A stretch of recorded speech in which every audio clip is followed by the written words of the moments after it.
মানুষ মৃত্যুর 3 দিন আগে তার কথাবার্তা আরো চেঞ্জ হয়ে যায়। আত্মীয় স্বজনকে দেখলেই তাকায় থাকে, এক পলকে তাকায় থাকে, দোকানের দিকে যে তাকায় থাকে, বাড়ির দিকে যায় তাকায় থাকে, সম্পদের দিকে যায় তাকায় থাকে। কারণ আস্তে আস্তে পৃথিবী তাকে ছেড়ে দিতেছে। আল্লাহ আল্লাহ, মালাকুল মউত আইসা বলে, তুই এখনো কি তওবা করস নাই? তোর মাত্র আর 3 দিন বাকি আছে। এই 3 দিনের বেশি আর দুনিয়াতে থাকতে পারবি না। তুই তোর গুনার জন্য আল্লাহর কাছে ক্ষমা চা। তখনই দেখবেন ওই মৃত ব্যক্তি যে ইন্তেকাল করবে 3 দিন আগে তার সন্তানদেরকে ডাকে। কথার মধ্যে একটা পরিবর্তন, আবেগী কথাবার্তা বলে, বাবা রে, আমি যদি চলে যাই তোর মাকে দেখা রাখিস, তোর ছোট বোনটারে দেখা রাখিস। আমি যদি মারা যাই আমার ছোট ছেলেটারে তোরা কষ্ট দিস না। বলে কি বলে না?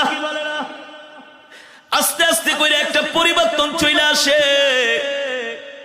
তার একেবারে খাওয়া দাওয়া বন্ধ হয়ে যায়।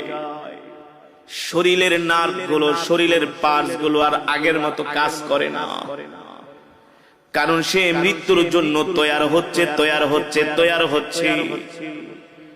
যখন তার হায়াতের জিন্দেগির পাতাটা একেবারে হলুদ বর্ণ হয়ে যায়, আর মালাকুল মউত আইসা তার সামনে হাজির হয়ে যায়।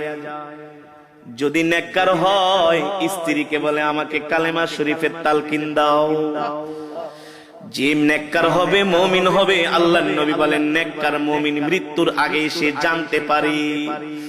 এই কারণে সন্তানদেরকে বলে ওই জায়গায় আমাকে কবর দিবা, ওই জায়গাটার মধ্যে আমার জন্য কবর খুঁজা রাখবা। আর শোনো শোনো, আমার মৃত্যুর পরে বেশি দেরি করবা না, তাড়াতাড়ি আমাকে কবরে ঢুকাই দিবা। আমার মৃত্যুর পরে আমার জন্য কান্না করবা না, কান্না করবা না। যদি আমি সন্ধ্যায় মারা যাই, এশারের আগে আমাকে কবর দিয়া দিবা। এভাবে নসিহত করে, নসিহত ওসিয়ত করে। কারণ কি? কারণ কি?